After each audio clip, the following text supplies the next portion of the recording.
The question is, a small ball of mass m and density rho is dropped in a viscous liquid of density rho naught.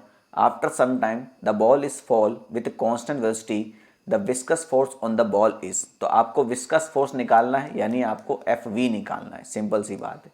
तो बेटा अगर मान के चलिए कोई liquid है और लिक्विड के अंदर मैं किसी ऑब्जेक्ट को छोड़ता हूँ, तो क्या होता है बेटा, इस शुरुआत में इसकी वेलोसिटी इसमें चेंज आता है, मगर एक टाइम बाद ये कांस्टेंट वेलोसिटी ट्रेवल करना स्टार्ट कर देता है। ठीक है, उस कांस्टेंट वेलोसिटी को हम बोलते हैं टर्मिनल वेलोसिटी। बात समझ में आ गई? ठीक है, अब वेलोसिटी कांस्टेंट है तो एक्सलेशन क्या होगा? जीरो।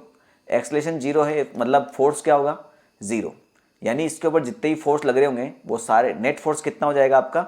जीरो हो जाएगा। क्लियर? सिंपल सी बात है। तो बेटा अगर इस बॉल का मास m होता है तो नीचे कौन लेके जा रहा है इसको? वेट लेके जा रहा है। ठीक है, और इसको ऊपर कौन लेके जा रहा है भाई? एक तो लगेगा अपथ्रस्ट फोर्स और एक लगेगा आपका विस्कस फोर्स। सिंपल सी बात है। यानी ये दोनों फोर्स मिलके इस mg को इक्वेट कर रहे होंगे, तभी तो ये कांस्टेंट वेलोसिटी जा रहा है। सिंपल सी बात है। यानी आपका viscous force plus upthrust force is equal to mg के बराबर हो जाएगा। तो viscous force will be equal to mg minus U. और ऑप्शन आप ध्यान से देखें तो बेटा mg इन्होंने कॉमन लिया हुआ है, इस बात का विशेष ध्यान रखिएगा, है ना। तो यहाँ पर इस mg को तो हम छेड़ेंगे नहीं, है ना, ये तो आपका mg ही रहने वाला है। अब थ्रस्ट फोर्स कौन लगाएगा?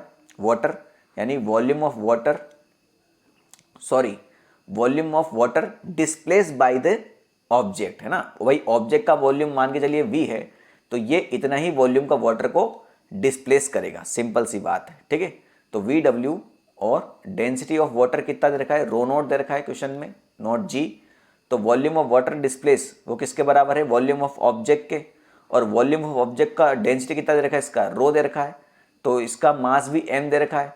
तो इस डेंसिटी को मैं मास डिवाइड बाई वॉल्यूम अगर लिखता हूँ तो वॉल्यूम को मैं मास डिवाइड बाई डेंसिटी लिख सकता हूँ ना, m डिवाइड बाई रो। तो ये आपका विस्कस फोर्स mg और इस वॉल्यूम को मैं m divide by rho naught into g लिख दूँ। अब मैं यहाँ से mg कॉमन ले सकता हूँ, तो यहाँ बचेगा 1 और यहाँ बचेगा रो नॉट डिवाइड बाई रो।